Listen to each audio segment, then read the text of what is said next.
Yes, good evening friends. I hope कि आप सब लोगों की पढ़ाई बहुत अच्छी चल रही होगी, एकदम तैयारी जबरदस्त चल रही होगी। आज हम नया जो टॉपिक चालू करने वाले हैं उसका नाम है कैपिटल गेन। हमने बिजनेस प्रोफेशन के बारे में पढ़ा, उसमें हमने ऐसा कुछ पढ़ा कि आपकी जितनी भी रेवेन्यू नेचर की इनकम है उसको हम लोग बिजनेस प्रोफेशन के हेड में कवर अप करते हैं, अगर वो आपके बिजनेस के सोर्स से आती है तो। अब हम जा रहे हैं fourth head of the income tax and which is the most important head of the income tax. पहला हमारा था सैलरी, दूसरा था हाउस प्रॉपर्टी जो आपके एक्चुअली सिलेबस में कवर अप नहीं है। हाउस प्रॉपर्टी का थोड़ा सा हिस्सा है, that will cover later on. एक हेड जो हमने खत्म किया that was business and profession which is one of the very very most important, we can say that, because उस पर ही आपका जो पहला क्वेश्चन रहता है टोटल इनकम कंप्यूट करने का, उसमें उसका मेन रोल रहता है। अब नेक्स्ट जो हम लोग बात करेंगे that was all about capital gain. तो यहां पर इनकम टैक्स ने कैपिटल रिसिप्ट को चार्ज किया है।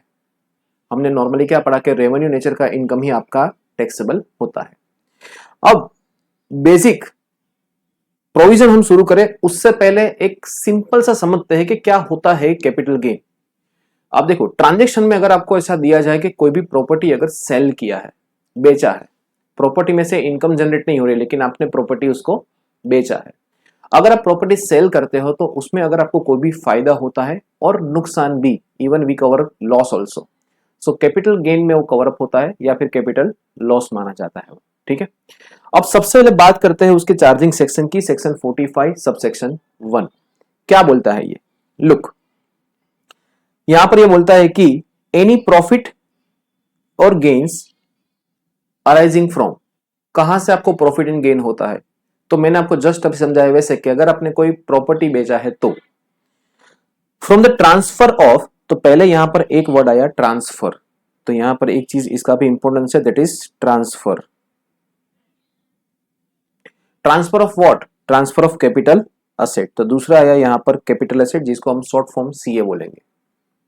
Affected during the previous year, तो यहां पर ये जो प्रीवियस ईयर की बात करी है, ये टैक्सेबिलिटी की बात करी है कि ये प्रीवियस ईयर में टैक्सेबल होगा। ऐसा कौन सा प्रीवियस ईयर?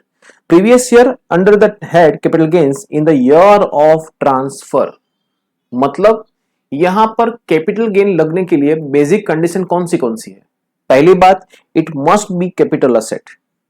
अगर ये कैपिटल असेट नहीं है तो यहां पर कैपिटल गेन लगने के चांसेस नहीं होते हैं। दूसरा, वो ट्रांसफर होना जरूरी है। अगर वो ट्रांसफर नहीं है तो उसको हम लोग कैपिटल गेन ट्रीट नहीं करते। और तीसरा, that is it is taxable in the year in which transfer took place, मतलब जिस साल में ट्रांसफर हुआ उस साल में वो टैक्सेबल होगा। ठीक है, सो यहां पर यह था उसका बेसिक चार्जिंग सेक्शन। अब इस चैप्टर के अंदर हमें क्या क्या चीजें डिस्कस करनी है, तो जैसा मैंने आपको बेसिक समझाया कि यहां पर आपको क्या मैटर है, क्या चेक करना है आपको, तो you are suppose to check over here that कि आपने कोई असेट बेचा है। असेट बेचा है तो आपको सबसे पहले उसके लिए क्या मिलेगा? Sale price. आपने उसको कितने में बेचा है? से फॉर एग्जांपल 50 लाख में आपने उसको बेचा है। सामने हम ऐसा क्वेश्चन करेंगे कि आपने खरीदा कितने में था। तो अभी हम इंडेक्सेशन वगैरह जो भी अगर आपको थोड़ा थोड़ा पता होगा उसको हम लोग यहां पर अभी इग्नोर कर रहे हैं। एज ए लेमैन सोचते हैं कि कैपिटल गेन क्या होना चाहिए। सो 50 लाख की असेट आपकी थी, 30 लाख में आपने उसको खरीदा था। तो यहां पर अगर हम डिफरेंस निकाले सो इट इज 20 लाख रुपीस, तो 20 लाख का आपको कैपिटल गेन हुआ। तो यहां पर जब भी आपको कैपिटल गेन का क्वेश्चन आएगा तो आपको सबसे पहले चेक क्या करना पड़ेगा? It must be capital asset. दूसरा क्या? वो ट्रांसफर होना जरूरी है। टैक्सेबल कब होगा? जिस साल में आपने ट्रांसफर किया उस साल में टैक्सेबल होगा। अब अगर वो कैपिटल असेट है, अगर वो ट्रांसफर है, तो आपको क्या चेक करना है? उसकी सेल प्राइस। अब मोटे मोटे जनरली तौर पे स्टूडेंट में क्या प्रॉब्लम आता है कि वो लोग क्वेश्चन स्टार्ट करने में अटक जाते हैं। तो सिंपल है, अगर आपको ऐसा बोला है कि आपने प्रॉपर्टी बेचा है तो आप सबसे पहले किस पर फोकस करोगे? असेट की सेल प्राइस पर। आपने कितने में उसको बेचा, जिसको हम लोग यहां पर FVOC बोलेंगे। क्या बोलेंगे? FVOC, that is called full value of consideration. आपको यहां पर ये असेट कितने में बेचा आपने। उसके बाद उसमें से हम लोग माइनस करेंगे, that is cost of asset. उसमें हम लोग long term and short term देखेंगे। अब फाइनेंस एक्ट 2024 में इस बार बहुत बड़ा अमेंडमेंट हुआ। It was a major amendment, जो आपने शायद बजट के बारे में अगर सुना हो तो इंडेक्सेशन के रूल्स को यहां पर हटा दिया गया है, ठीक है। और कुछ केस में for the benefit of individual and HUF वो बेनिफिट अभी भी वो अवेलेबल है। तो क्या है उसके बारे में हम लोग डिस्कस करते जाएंगे, ठीक है। सो मोटा मोटा हमको यहां पर क्या चाहिए, आपने असेट कितने में बेचा और आपकी वो असेट की परचेज या फिर कॉस्ट कितनी थी, बस ये दो बातें अगर आपने क्वेश्चन में से ढूंढ ली तो आपका प्रॉब्लम सोल्व करना बहुत इजी हो जाएगा। तो डिफरेंस निकलेगा वो क्या होगा, आपका कैपिटल गेन।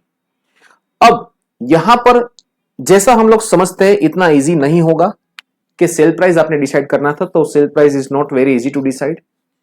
दूसरा यहां पर बात करूं मैं तो आपका कॉस्ट, तो cost is also not so easy, ठीक है। चलिए अब समझते हैं इसको आगे।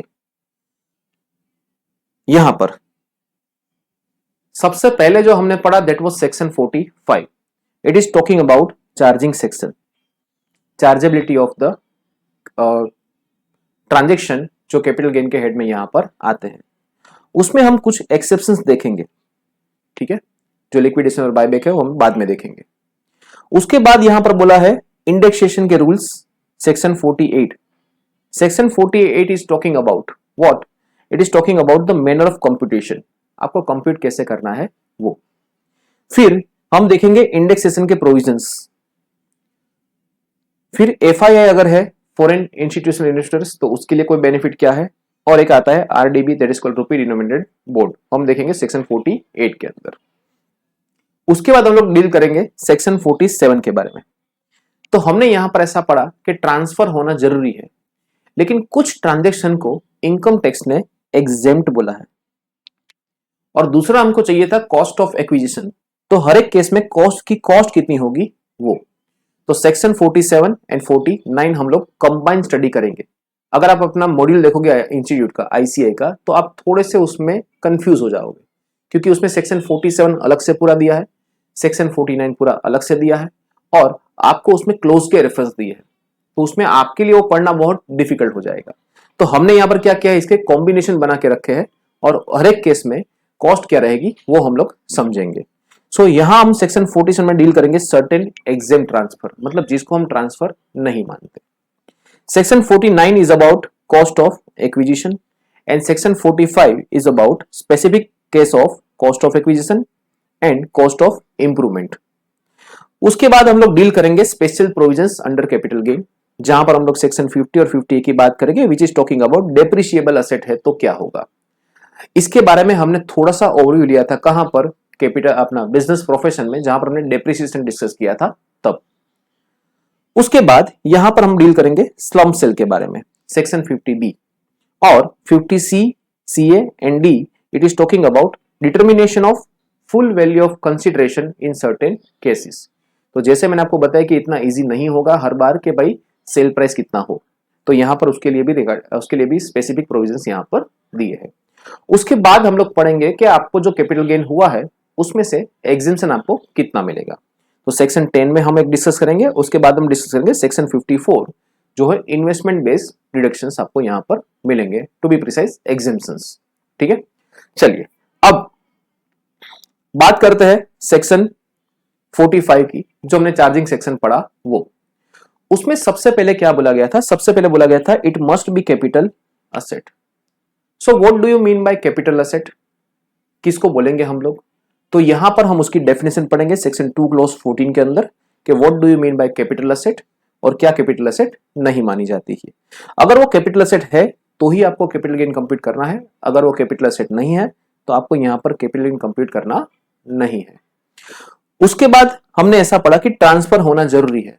सो what do you mean by transfer, तो उसका भी हम लोग यहां पर डेफिनेशन पढ़ने वाले हैं कि ट्रांसफर किसको बोला जाता है, ठीक है। और सेक्शन 47 मैंने आपको समझाया वैसे कि कुछ ट्रांसफर है, लेकिन इनकम टैक्स ने उसको क्या माना है, एग्जेम्प्ट माना है, मतलब उस केस में आपको कैपिटल गेन नहीं लगेगा। उसके बाद हम डिसाइड करेंगे प्रॉफिट या फिर गेन, मतलब सेल प्राइस और कॉस्ट का डिफरेंस निकलेगा, वो बनेगा आपका कैपिटल गेन, ठीक है। चलिए उसमें सबसे पहला है long term and short term. अब लॉन्ग टर्म यहां पर क्या होगा, शॉर्ट टर्म यहां पर क्या होगा।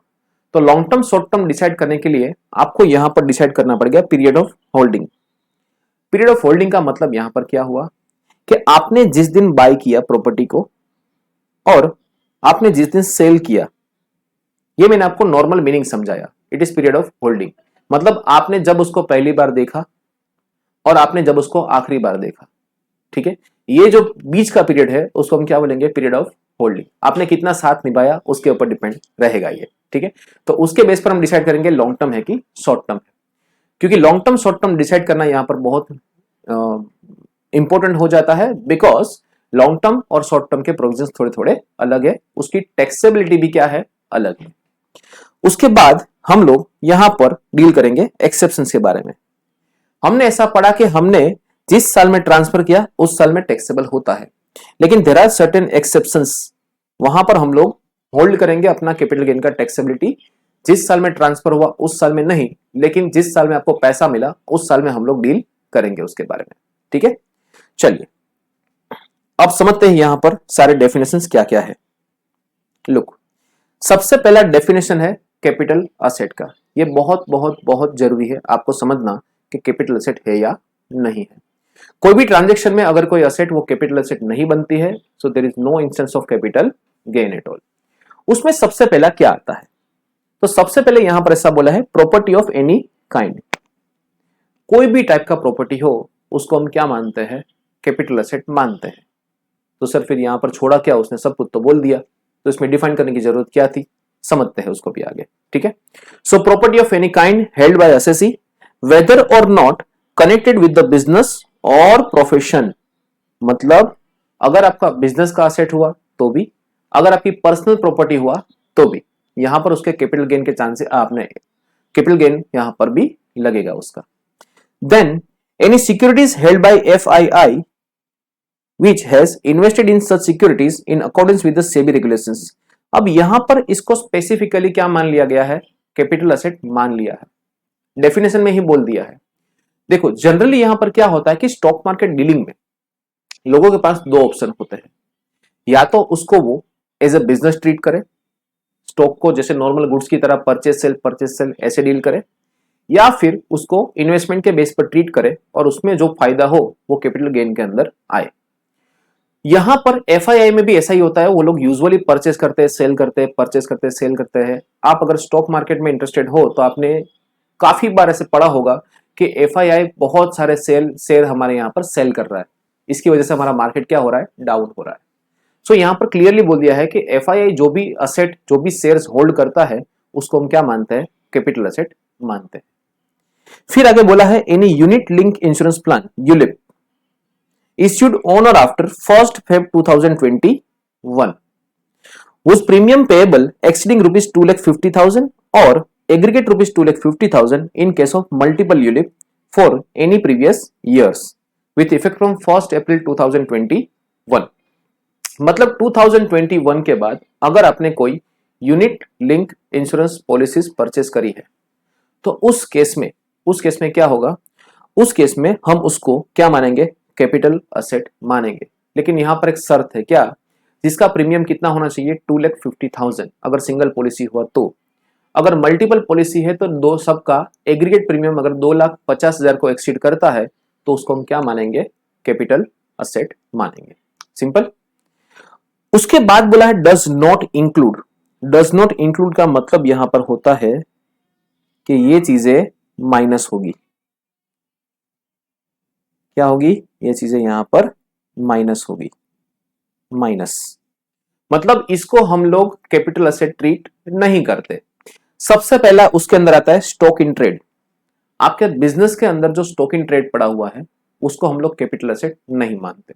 फॉर एग्जाम्पल, अगर आप रियल एस्टेट डेवलपर हो और आपने कोई प्रॉपर्टी डेवलप किया हुआ है और आपका मेन पर्पस है उसको बेचना, तो उसमें जितना भी प्रॉपर्टी आपने डेवलप करके रखा है जो आपने बेचने के पर्पस के हिसाब से रखा है तो वो क्या माना जाता है, स्टॉक इन ट्रेड।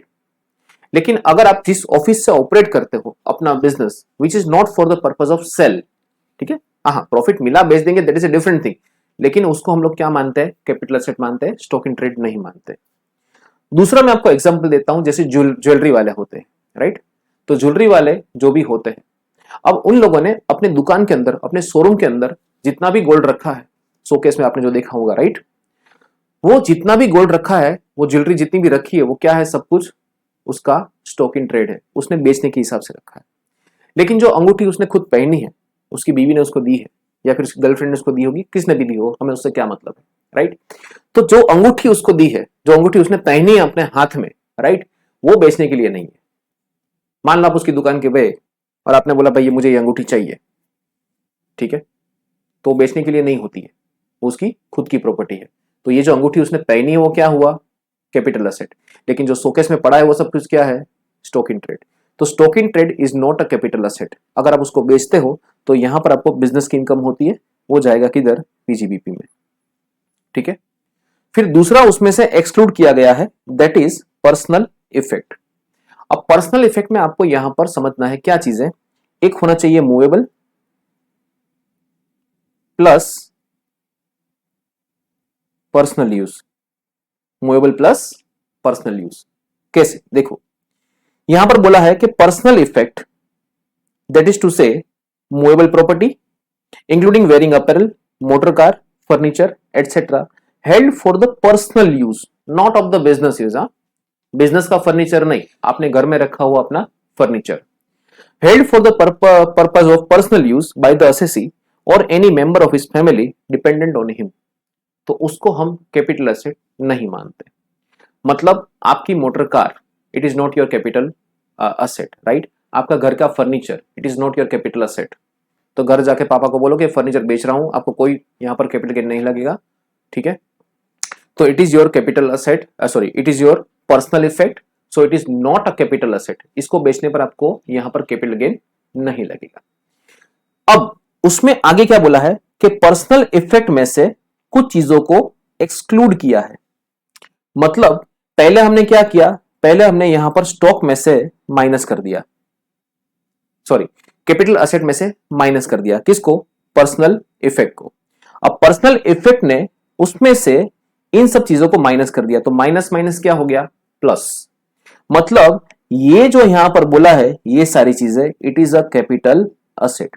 उसमें सबसे पहला आता है jewellery, ornaments made of gold, silver, platinum और एनी अदर प्रीशियस मेटल और any alloy containing one or more of such precious metals, whether or not connecting any precious or semi-precious stones, and whether or not the worked on or sewn on any wearing apparel।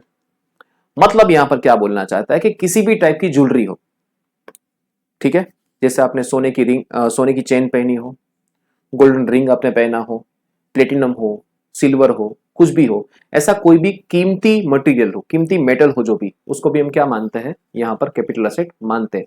भले वो personal है, भले वो movable है, फिर भी हम उसको क्या मानते हैं, कैपिटल असेट मानेंगे। डन।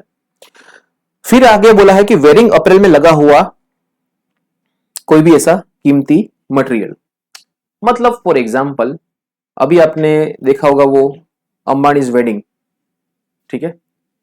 तो अब पैसे वाले लोग हैं, ऊंचे लोग, ऊंची पसंद। अब मान लो कि उसने अपनी साड़ी में, ठीक है, जो धागे थे, जो काम किया था, जैसे वो ऐसे डिजाइनिंग वर्क पूरा, उसमें वो मान लो फॉर एग्जांपल सोने के धागे यूज किए थे, गोल्डन थ्रेड, ठीक है। तो वो साड़ी भी क्या बन गई, कैपिटल असेट। आप अपने शर्ट में सोने के बटन लगाते हो, तो वो भी क्या बन गया, ज्वेलरी। वो फिर शर्ट नहीं रहता, वो क्या हो जाता है, ज्वेलरी हो जाता है, राइट। तो कपड़े में लगा हुआ सोना भी हम क्या मानते हैं, उसको कैपिटल असेट ही मानते हैं, ठीक है। प्रीशियस और semi precious stones weather or not set in any furniture, utensil और अदर आर्टिकल्स, इवन आपके बर्तन भी हम क्या मान लेंगे, कैपिटल असेट मान लेंगे।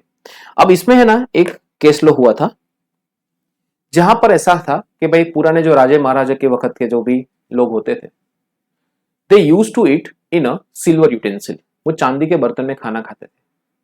आपने अक्सर ऐसा भी सुना होगा, चांदी की चम्मच, ठीक है। तो चांदी के बर्तन है, उसमें खाना खाना वो एक रिचुअल था, वो एक प्रथा थी। तो चांदी के बर्तन में खाना खाना, तो चांदी के बर्तन को हम लोग कैपिटल असेट नहीं मानते।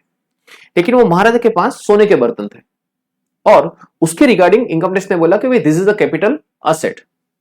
तो महाराज ने बोला कि नहीं भाई, ये कैपिटल असेट थोड़ी ना है, ये तो हमारे बर्तन है, इसमें हम खाना खाते हैं। तो सुप्रीम कोर्ट ने बोला कि देखो भाई, आमतौर पर ऐसा देखा जाता है कि लोग चांदी के बर्तन में खाना खाते हैं, सोने के बर्तन में नहीं। तो अगर आपके गोल्डन यूटेंसिल्स हुए तो कैपिटल एसेट है।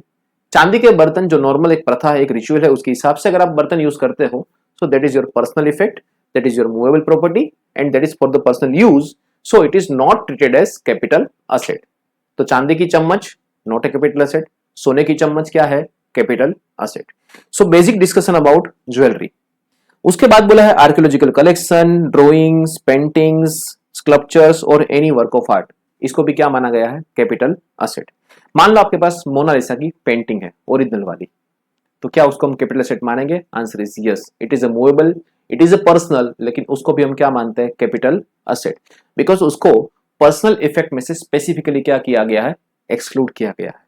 Then so it was the definition about capital asset. तो पहला पड़ाव हमारा यहां पर पास होता है। देन उसके बाद बोला है रूरल एग्रीकल्चर लैंड, तो ये भी आपका कैपिटल एसेट नहीं है, it is not a capital asset. अब इसका मतलब क्या हुआ, what do you mean bye rural agricultural land? अब आपने कई बार ऐसा सुना हो कि देखो यहां हम खड़े हैं, दूर दूर तक जहां पर आपकी नजर जाती है वो सारी प्रॉपर्टी क्या है, हमारे पुरुषों की है, ठीक है, वो सारी जमीन हमारी है, हम उसके मालिक हैं। अब यहां पर मैटर है कि वेदर इट इज रूरल और whether it is a urban. Agriculture land है, अगर वो रूरल हुआ, यहां पर खास ध्यान रखना हमेशा, यहां पर वो फंसा सकते हैं आपको ऐसा दिख के कि रूरल लैंड या फिर अर्बन लैंड ऐसा बोल देंगे, तो यहां पर भावुक मत हो जाना। अगर वो क्लियरली ऐसा नहीं बोलते कि रूरल एग्रीकल्चर लैंड RAL, ठीक है, तो आपको यहां पर अजम्पशन नहीं लेना है कि रूरल लिखा है तो वो एग्रीकल्चर ही होगा ऐसा। सो अगर क्वेश्चन में क्लियरली बोला है RAL, तो ही आपको उसको क्या समझना है, रूरल एग्रीकल्चर लैंड, और वो क्या होता है, एग्जेम्प्ट होता है, बिकॉज वो कैपिटल एसेट नहीं माना जाता। इट मीन्स व्हाट, कि if you sell any RAL then it is out of the purview of capital gain. But if you sell any UAL, that is called urban agricultural land, so that is taxable under the head capital gain. Now what do you mean by RAL? समझते हैं इसको। देखो यहां पर आपको क्या समझना होगा कि एग्रीकल्चर लैंड इन इंडिया, पहली बात तो ये है, फॉरेन में अगर आपकी कोई एग्रीकल्चर लैंड है तो उसको हम लोग एग्जेम्प्ट नहीं मानेंगे। Jurisdiction of municipal cantonment having population as below. Capital gain from the RAL is exempt under section 10 subsection clause 1. सबसे पहले बोला है पॉपुलेशन, ऐसा गांव जिसकी पॉपुलेशन कितनी है, 10,000 से कम है। अगर ऐसा गांव जिसकी पॉपुलेशन 10,000 से कम है तो उसकी आपको देखनी है लिमिट। सिटी होगा तो म्युनिसिपल लिमिट, गांव हुआ तो कैंटोनमेंट की लिमिट। उसकी लिमिट से आपको उसके लिमिट से जितना भी रेडियस में जितनी भी जमीन है वो सब कुछ क्या मानी जाती है, RAL मानी जाती है। For example let us understand this clearly. देखो यहां पर मैं आपको समझाता हूं इसको। मान लो कोई एक गांव है, यहां पर छोटा सा गांव, अपना गांव है for example Phulera, you know Phulera, panchayat देखी है आप लोगों ने। सो फुलेरा हमारा गांव है। अब मान लो फुलेरा का पॉपुलेशन है से for example 5,000, which is less than 10,000। अब यहां पर आपको क्या देखना है कि फॉर एग्जाम्पल यहां पर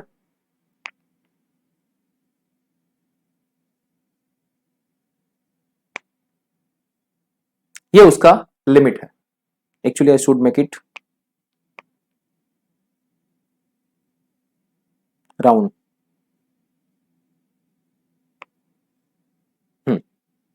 अंडे जैसा हुआ लेकिन चलेगा, ठीक है। मान लो ये उसका म्युनिसिपल लिमिट है या फिर कैंटोनमेंट का लिमिट है, ठीक है, यहां से ये। अब यहां लिमिट से आपको देखना है यहां पर जितनी भी जमीन है, जितनी भी जमीन है यहां पर, ये सारी की सारी जमीन क्या मानी जाती है, ये सारी की सारी जमीन क्या है, रूरल एग्रीकल्चरल लैंड। लेकिन मान लो कोई दूसरा गांव है जो थोड़ा सा बड़ा है, तो उस केस में आपको यहां पर देखना है उसका पॉपुलेशन, कितना पॉपुलेशन है, 10,000 से ज्यादा लेकिन 1 लाख से कम। उस केस में अप टू 2 किलोमीटर्स, ये जितनी भी जमीन उसके रेडियस में आती है, ये पूरा रेडियस, ये सारा क्या है, UAL है, और उसके बाहर जितनी भी जमीन वो क्या है, RAL है। लुक, ऐसा मान लो ये कोई दूसरा गांव है जिसका रेडियस कुछ ऐसा बनता है, और वो रेडियस है कितना, 2 किलोमीटर्स। तो ये गांव से उसका रेडियस आता है 2 किलोमीटर्स। यहां पर जितनी भी जमीन वो क्या है, UAL, अर्बन एग्रीकल्चर लैंड। उसके बाहर जितनी भी जमीन वो क्या है, RAL। ठीक है, यहां पर आपको क्या देखना है, सर हमें यह चेक करना है कि असेसी किस गांव में रहता है, हमें उससे कोई मतलब नहीं है। आपको यह देखना है कि आपकी जमीन जहां पर भी हो, फॉर एग्जाम्पल आपकी जमीन यहां पर है, आपकी जमीन जहां पर भी हो वहां पर ऐसा कोई भी रेडियस उसको लागू होना चाहिए नहीं। सो मान लो अभी यहां पर ऐसा है कि एक जो गांव है जिसकी पॉपुलेशन 10,000 से ज्यादा है, से फॉर एग्जाम्पल 55,000 है, तो उस गांव से 2 किलोमीटर तक उस गांव की जो लिमिट होती है वहां पर खड़े रहना है। यहां से पूरा रेडियस देखना है आपको। उस 2 किलोमीटर के रेडियस में जितनी भी जमीन है उस गांव से लगी हुई, वो सारी की सारी अर्बन। वो 2 किलोमीटर के बाहर जितनी भी जमीन फॉल होती है वो सारी की सारी रूरल, RAL। समझ में आया। फिर तीसरा जो क्राइटेरिया आता है वो है 1 लाख से ऊपर लेकिन 10 लाख तक। उस केस में जो लिमिट होती है वो कितनी होती है, 6 किलोमीटर। मतलब पहले आपका जो गांव का सेंटर, वहां से उसका म्युनिसिपल लिमिट देखना है, उस लिमिट से आपको खड़ा रहना है, और वहां से कितना जाना है, 6 किलोमीटर्स। वो पूरा रेडियस, उसमें जितनी भी जमीन फॉल होती है वो है UAL। उसके बाहर अगर कोई जमीन फॉल हुई तो RAL। डन। फिर लास्ट जो लिमिट है वो 10 लाख से ऊपर है, उस केस में 8 किलोमीटर है। तो यहां पर आपके 3 रेडियस बनेंगे, एक 2 किलोमीटर, एक 6 का और एक 8 का। तो उस रेडियस से 8 किलोमीटर के बाहर जितनी भी जमीन है वो सारी की सारी रूरल, उसके अंदर आ गया तो अर्बन। मतलब क्या है कि आपकी जमीन को, ये आपकी जमीन है फॉर एग्जांपल, तो इसको कोई भी ऐसा रेडियस टच नहीं करना चाहिए। फॉर एग्जांपल इस गांव का हो, चलो मान के चलते हैं यहां पर इस गांव का रेडियस इसको टच नहीं करता है, तो यहां पर ये सेफ हो गया। लेकिन मान लो बाजू में कोई एक दूसरा गांव है जिसका है पॉपुलेशन से फॉर एग्जांपल 1,50,000, मतलब 1 लाख से ज्यादा है, 10 लाख से कम है। उस केस में हम कितना लिमिट देखेंगे, 6 किलोमीटर। अब मान लो मैंने इस गांव का रेडियस देखा तो ये 6 किलोमीटर को जैसा होता है, 6 किलोमीटर। तो यहां पर ये जमीन इस गांव के रेडियस में आ गई, सो it is your urban agricultural land. तो यहां पर असेसी कहां पे रहता है, दैट इज नॉट इंपॉर्टेंट। आपका लैंड कहां पे है, दैट इज मोर इंपॉर्टेंट, और वो किसी भी रेडियस के अंदर टच होना नहीं चाहिए। ठीक है। सो अगर वो जमीन RAL बन जाती है तो वो क्या हो जाती है, एग्जेम्प्ट हो जाती है, उसमें से आपको कोई भी कैपिटल गेन नहीं होगा, because it is not at all a capital asset.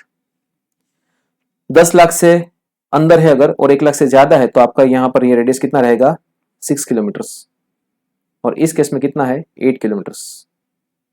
ठीक है, done. So it was all about RAL। चलिए उसके बाद है specified gold bonds, special bearer bonds. ये एक बार खाली जस्ट गो थ्रू करना है, और गोल्ड डिपॉजिट बॉन्ड्स, इसको भी हम लोग कैपिटल असेट नहीं मानते हैं। सो यहां पर हमने पढ़ा कैपिटल असेट का डेफिनेशन। ये क्या बोलता है कि आपका चार्जिंग सेक्शन हमने सबसे पहले पढ़ा, उसके बाद हमने डेफिनेशन देखा कैपिटल असेट का। क्या बोलता है, प्रॉपर्टी ऑफ एनी काइंड, कोई भी प्रॉपर्टी हो, चाहे वो बिजनेस से जुड़ी हो या बिजनेस से ना जुड़ी हो, उसको भी हम क्या बोलते हैं, कैपिटल असेट बोलते हैं।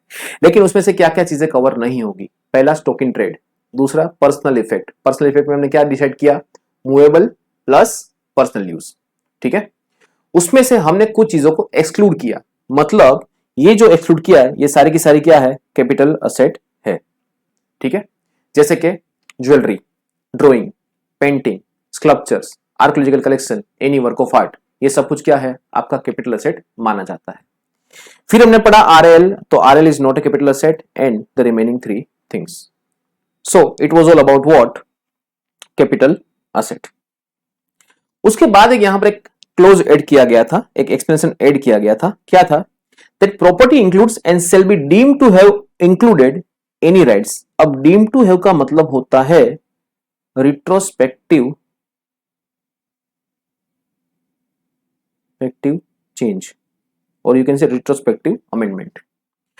Deemed to have always been included any rights in relation to an Indian company, including rights of the management or control or any other rights whatsoever. अब ये जो क्लोज ऐड किया गया है, it is somewhere related to the Vodafone का केस। It was very well known case of the Vodafone, जो हम लोग डिस्कस करेंगे नॉन रेसिडेंट में, ठीक है। तो it was all about capital asset. उसके बाद एक डेफिनेशन आता है ट्रांसफर। तो पहला हमारा टारगेट था क्या, कि it must be capital asset. Now the second is what, it must be transfer. So what do you mean by transfer? Look, any sale, exchange और रेलिंक्विशमेंट, मतलब आपने कुछ अपना जो राइट था वो गिव अप कर दिया, आपका क्लेम था आपने क्या कर दिया, गिव अप कर दिया, उसको भी हम क्या मानते हैं, ट्रांसफर मानते हैं। तो सेल, आपने जो प्रॉपर्टी बेचा वगैरह, एक्सचेंज मतलब बार्टर सिस्टम हुआ वो, फिर उसके बाद है extinguishment of any rights therein. अब इसका एक हम लोग क्वेश्चन समझते हैं। देखो, पहला ही क्वेश्चन है आपके क्वेश्चन बैंक का, 3 star company, a partnership firm entered into contract to purchase an immovable property. यहां पर फर्म ने यहां पर एंटर किया है एक अग्रीमेंट, एक उसको एक प्रॉपर्टी खरीदना है। The agreement was not honoured by the seller, therefore the firm filed a suit for a specific performance of the contract. अब you know the performance of the contract, आप लोग सीए फाउंडेशन में contract एक पढ़ के आए हो, उसमें आपने सुना होगा से पढ़ा होगा ऐसा पार्ट परफॉर्मेंस, या फिर अपने टू बी प्रिसाइज अगर मैं बोलूं तो कुछ ऐसा पढ़ा होगा, एग्जीक्यूटेड कॉन्ट्रैक्ट या फिर एग्जीक्यूटरी कॉन्ट्रैक्ट। कोई एक पार्टी अपना काम कर चुका है, दूसरा पार्टी का काम अभी बाकी है, राइट। तो specific performance of the contract, उसने क्या बोला था कि आपको मुझे ये प्रॉपर्टी बेचनी है, सेलर ने उसको मना कर दिया, कॉन्ट्रैक्ट उसने ऑनर करने से मना कर दिया, तो फर्म ने उस पर केस फाइल किया है against the owner of the property. Ultimately a compromise was arrived. In terms of the compromise, the owner agreed to pay 3 Star and Company rupees 15 lakhs as a consideration. अब देखो, यहां पर आप agreement में enter हुए कि भाई हम आपकी प्रॉपर्टी खरीदेंगे, हमें आपकी प्रॉपर्टी पसंद आई और हमको ये रिश्ता मंजूर है। बाद में क्या हुआ, उसने रिश्ते से मना कर दिया, तो आपने उसमें आपने उस सेलर के ऊपर केस कर दिया, ठीक है, कि आप ऐसे कैसे मना कर सकते हो। तो बाद में क्या हुआ, कॉम्प्रोमाइज हुआ कि ठीक है चलो भाई, हमने मना कर दिया, हमें प्रॉपर्टी नहीं बेचना है, एक काम करो, हम आपको यहां पर 15 लाख रुपए दे देते हैं, सेटलमेंट मांड वाली कर लेते हैं, ठीक है। State with the reason whether the receipts should be treated in the nature of capital gain. अब देखो यहां पर देखो, ये केस बहुत अच्छा है, आपने ना कोई प्रॉपर्टी बेचा है ना कोई प्रॉपर्टी आपने खरीदा है। हुआ क्या कि आप उसमें एक अग्रीमेंट में एंटर हुए थे, वो अग्रीमेंट फॉक हो गया, मतलब वो अग्रीमेंट नल एंड वॉइड हो गया, सेलर ने उसको मना कर दिया कि भाई मुझे अब इसमें आगे बढ़ना नहीं है। तो उस केस में क्या हुआ कि आपने केस फाइल किया और आपको 15 लाख रुपए मिले। अब इनकम टैक्स की नजर इस पर है, तो इसको क्या बोला जाए, ठीक है, इसको क्या बोला जाए, क्या इसको कैपिटल एसेट मानते हैं? अब यहां ध्यान से समझना कि कैपिटल गेन के लिए हमारे पास बेसिक कंडीशन है, कौन सी? सबसे पहला क्या था, it must B CA, capital asset होना जरूरी है। दूसरा उसमें एलिमेंट होना जरूरी है, क्या है वो, ट्रांसफर, वो ट्रांसफर नहीं तो कैपिटल गेन नहीं। नाउ सी, लुक क्या बोलता है, the assessee is a 3 star company entered into a contract to buy an immobile property. On failure on the part of the seller, assessee filed a suit for a specific performance of the contract. Subsequently, the assessee received 15 lakhs rupees. अब देखो, आपको अगर ऐसा theoretical question पूछा जाए and you want to frame the answer, तो पहला para तो आपने क्वेश्चन को ही बैठा बैठा ऐसे उठा के रख दिया, so it is very easy to frame an answer, right. फिर आपको यहां पर उसका जजमेंट देना है कि क्या होगा। तो in CIT versus Lakshmidevan Rattani, high court, MP High Court says that it is held that the receipt is eligible to the capital gain tax as it involved the transfer of property within the meaning of section 247. The action on the part of the assessee in giving up its right to claim the property, आपने उस property में से अपना claim wave कर दिया, आपने give up कर दिया. Then instead of accepting the money and instead the accepting compensation, फिर आपने क्या किया, मांड वाली एक्सेप्ट कर ली कि चलो भाई हम पैसा एक्सेप्ट कर लेते हैं. तो ये क्या बोलता है कि it is clear case of extinguishment of the right in the property resulting in the transfer as defined in the section 2 clause 47. तो पहले क्या था कि यहां पर आपका जो प्रॉपर्टी था उसका डीलिंग था, मतलब आप अग्रीमेंट में एंटर हुए, मतलब उस प्रॉपर्टी पर आपका राइट क्रिएट हुआ, राइट. नाउ व्हाट हैपेंस कि दैट कि क्या ये ट्रांसफर माना जाता है, तो आंसर इज यस. अब आपने क्या किया कि 15 लाख रुपए एक्सेप्ट करके उस प्रॉपर्टी में आपका जो राइट था उसको आपने क्या कर दिया, एक्सटिंग्विश कर दिया. So if you extinguish any kind of property then it is amounting to transfer. So it is a capital asset, it is a transfer, then we can say that the transaction is eligible for capital gain. So I hope you are clear with the meaning of extinguishment of the right. दूसरा एक example देता हूं. For example एक property के दो मालिक है, दोनों का 50-50 शेयरिंग है. अब एक बंदे ने बोला कि जा भाई तू जी ले अपनी जिंदगी, आज से सब कुछ ये तेरा हुआ, मैं सब मोह माया छोड़ चुका हूं, ठीक है, मुझे इस प्रॉपर्टी में अब कुछ नहीं चाहिए. तो देयर आर टू को-ओनर्स, एक ने अपना राइट गिव अप कर दिया उस प्रॉपर्टी में से, मैं सब मोह माया त्याग करके संसार की माया को सब कुछ छोड़ के मैं जा रहा हूं हिमालय अपनी तपस्या करने के लिए. इनकम टैक्स बोलता है देख भाई तेरे को कहीं भी जाना हो तू जा, लेकिन सबसे पहले क्या है, हमारा हिस्सा देते जा, ठीक है. तू फकीर बने या ना बने, लेकिन हमारे जो फकीर बाबा बैठे हैं दिल्ली में, यू ऑल नो राइट, जोली लेके निकल जाएंगे, वो क्या बोलता है, हमको पहले हमारा हिस्सा दो. और उसके जो एजेंट है, you know the agent, FM हमारे निर्मला दीदी, ठीक है, वो क्या बोलते हैं, पहले हमारा हमको टैक्स देके जाओ. सो आपने यहां पर प्रॉपर्टी में आपका राइट क्या कर दिया, गिव अप कर दिया. So such given up of the right is also known as what, transfer. So property तो था ही, आपने उसमें गिव अप कर दिया, so it is also amounting to transfer.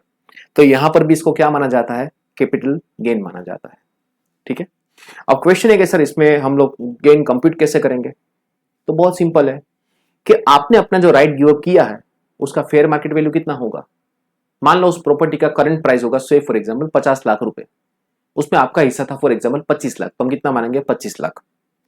आपने प्रॉपर्टी खरीदते टाइम कंट्रीब्यूट किया था 10 लाख रुपए, तो 25 लाख आपका fair market value, that it becomes FEOC, sale consideration, उसमें से 10 लाख आपकी कॉस्ट, तो क्या बना 15 लाख आपका कैपिटल गेन, ठीक. चलिए उसके बाद यहां पर तीसरा है, that is called compulsory acquisition thereof under any law. अगर गवर्नमेंट आपकी कोई प्रॉपर्टी को कंपल्सरी एक्वायर करता है तो उसको भी ट्रांसफर की डेफिनेशन में स्पेसिफिकली इंक्लूड कर लिया गया है, ठीक है. उसके बाद owner of capital asset may convert the same into the stock in trade. मतलब यहां पर क्या हुआ, ये CA टू SIT हुआ. एक प्रोविजन हमने बिजनेस प्रोफेशन में पढ़ा था, that was SIT to CA, stock in trade to capital asset. यहां पर क्या है, CA to SIT. Say for example again और लेते हैं अपने ज्वेलर का एग्जांपल. उसने एक अंगूठी अपने हाथ में पहनी थी जो कैपिटल एसेट थी. अब मान लो वो रीजन ना रहा उसके पास उस अंगूठी पहनने का, उसने क्या सोचा, चलो ये मोह माया भी छोड़ते हैं, अंगूठी उसने निकाला और अपने बिजनेस में सेल करने के लिए रख दिया, ठीक है. तो ये क्या बन गया, वो स्टॉक इन ट्रेड बन गया. तो आज से जो अंगूठी निकाला कैपिटल एसेट, बिजनेस में रखा, स्टॉक इन ट्रेड बन गया. अब यहां पर टैक्सेबिलिटी कैसे होगी वो हम लोग आगे चल के डिसाइड करेंगे सेक्शन 45 सबसेक्शन 2 में. बट इसको क्यों इंक्लूड किया गया यहां पर ट्रांसफर की डेफिनेशन में. देखो यहां पर ऐसा होता था पहले कि आपके पास कोई कैपिटल एसेट है जो आपने 2 लाख में खरीदा था, फिर आपने उसको कन्वर्ट कर दिया किसमें, स्टॉक इन ट्रेड में. अब जिस दिन वो कन्वर्ट होता है वो फेयर मार्केट वैल्यू से कन्वर्ट होता है. सो आपने उसको अकाउंट में स्टॉक इन ट्रेड ट्रीट किया और उस दिन फेयर मार्केट वैल्यू थी फॉर एग्जांपल 15 लाख रुपए. फिर आपने स्टॉक को बेचा, उसके बाद आपने उसको क्या किया, सेल कर दिया फॉर 20 lakhs। तो आपने क्या बोला कि भाई मेरा जो स्टॉक था उसकी कॉस्ट आई 15 लाख रुपए, जो आपने एफएमबी से स्टॉक को रिकॉर्ड किया था वो, और आपने बेचा उसको 20 लाख में। तो आपने क्या बोला, 5 लाख रुपए मेरा ईजीबीपी। अब यहां पर आपने 2 लाख का असेट अपना था 20 लाख में बेच दिया, और आप क्या बोलते हो, खाली 5 लाख को मेरा प्रॉफिट हुआ। इनकम टैक्स ने बोला भाई ये जो 2 लाख से 15 लाख ऐसे पहुंचा दिए हो, तो ये 13 लाख का क्या। तो आपने उसको बुलाया कि इधर आ, बैठ मेरे पास, ये क्या है, बोला कैपिटल असेट। अगर कैपिटल असेट ट्रांसफर किया जाता है तो क्या माना जाता है, कैपिटल गेन। लेकिन मैंने यहां पर ट्रांसफर तो किया ही नहीं है। ट्रांसफर का मतलब यूजुअली क्या ट्रीट किया जाता है कि ओनरशिप बदलती है। तो आपने बोला मैंने तो यहां पर इसको ट्रांसफर किया ही नहीं है, तो ट्रांसफर किया ही नहीं है तो कैपिटल गेन किस बात का, चल निकल यहां से। तो इसी बात को लेकर इनकम टैक्स ने क्या किया कि इस कन्वर्जन को ही क्या बोल दिया, ट्रांसफर बोल दिया। ठीक है, तो आपने उसको भगा दिया यहां पर कि भाई ये तो ट्रांसफर नहीं है, चल निकल यहां से। अब रोता रोता गया मम्मी के पास, मम्मी मतलब उसका सीबीडीटी एफएम हमारे। उसने बोला मम्मी देखो ये इस तरह से चीटिंग करते हैं।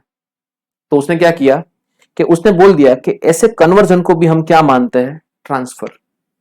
अब वो आया आपके पास, आपको बोला इधर आ, बैठ मेरे पास, कितने का कैपिटल असेट तूने लिया था, बोला 2 लाख, ये तेरा क्या बन गया, कॉस्ट। आपने बोला यार क्यों कंप्यूट कर रहा है, इसको ट्रांसफर थोड़ी ना बोलते हैं, बोला इधर आ, ये डेफिनेशन पढ़, क्या लिखा है, conversion from CA to SIT, उसको हम क्या मानते हैं, ट्रांसफर। तो ये ट्रांसफर हुआ। अब वो आपको सिखा रहा है कि क्या वो कैपिटल सेट था, आपने बोला हाँ, क्या वो ट्रांसफर था, आपने बोला हाँ, तो चलो भरो कैपिटल गेन। सो 13 लाख आपका कहां जाएगा, कैपिटल गेन में जाता है। ठीक है, तो इसके लिए यहां पर ये प्रोविजन लेकर आए थे। उसके बाद बोला है मैच्योरिटी और redemption of zero coupon bond, इसको भी हम लोग ट्रांसफर मानते हैं। उसके बाद है possession of immovable property in a consideration of part performance of a contract refer to in section 53A of the transfer of property act. अब कई बार क्या होता है कि भाई मैं अगर प्रॉपर्टी बेचूं तो प्रॉपर्टी में यू नो दैट के there are 2 kind of transactions. सबसे पहले होता है अग्रीमेंट, जैसे कि सगाई। उसके बाद क्या होता है, रजिस्ट्रेशन, जैसे कि शादी। अब यहां पर क्या हुआ कि आपको ये कैपिटल गेन अट्रैक्ट ना हो तो आपने क्या किया, आधा अधूरा कॉन्ट्रैक्ट रखा है। आपने पार्टी से पूरा पेमेंट ले लिया है, आपने पार्टी को पोजीशन भी दे दिया है कि जाओ तुम उस प्रॉपर्टी में रहो, लेकिन अभी एक ही चीज बाकी रह गई है, कौन सी, डॉक्यूमेंटेशन बाकी है।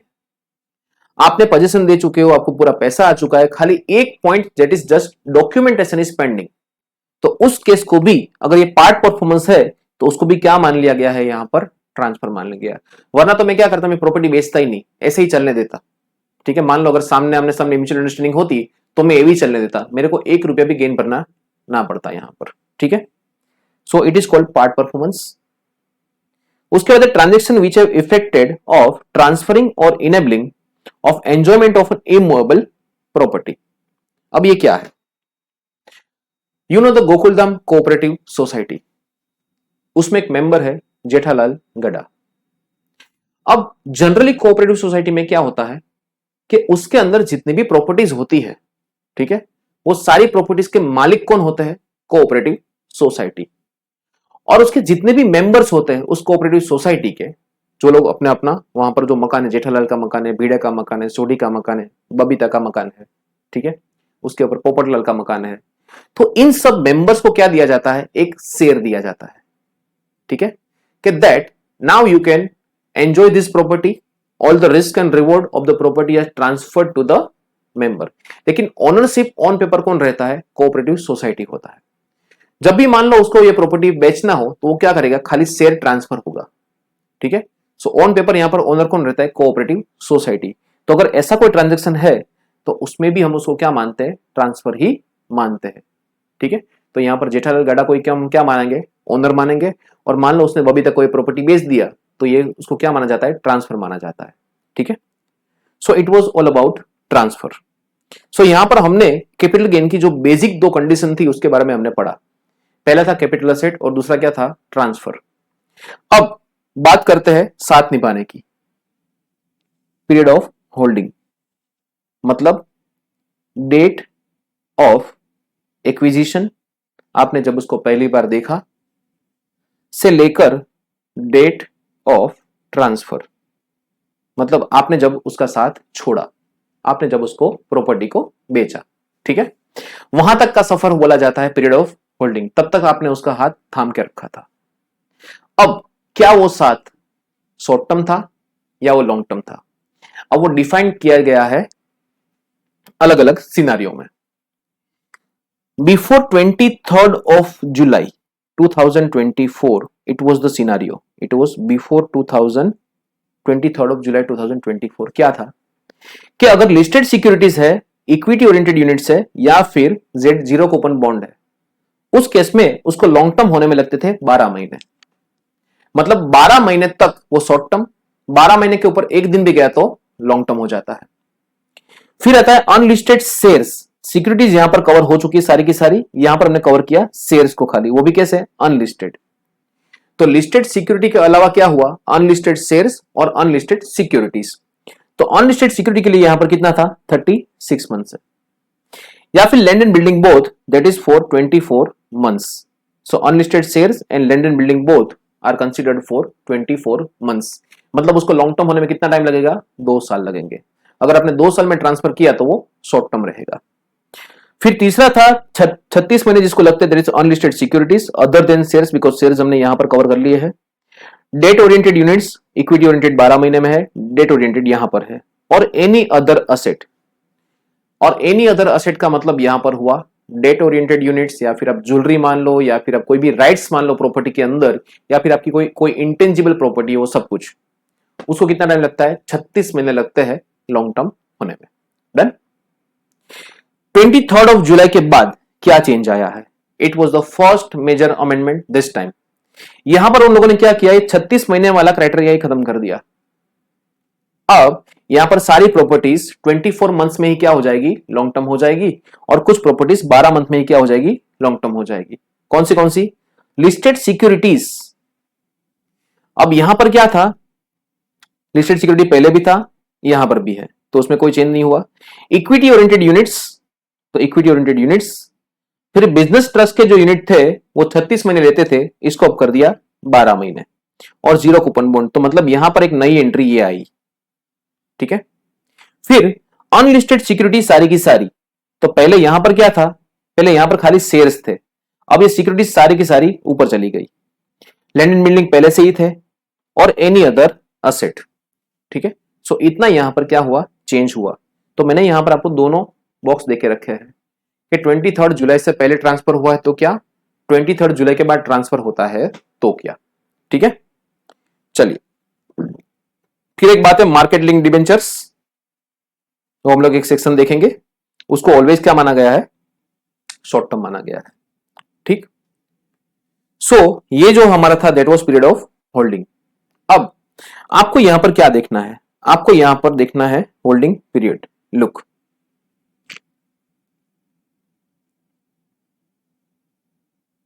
देखो सबसे पहला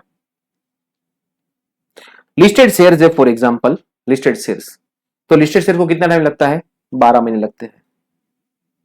लैंड को कितना महीने लगता है, 24 मंथ लगते हैं, और ज्वेलरी को भी अभी 24 मंथ्स, पहले कितना था, 36 मंथ्स। आपने परचेस किया 10/10/23 को, और उसमें आप एक साल जोड़ दो, +1 करो, सो 23 + 1 कितना हो गया, 24। और आपने बेचा उसको कब है, 12 अप्रैल 2024 को बेचा है।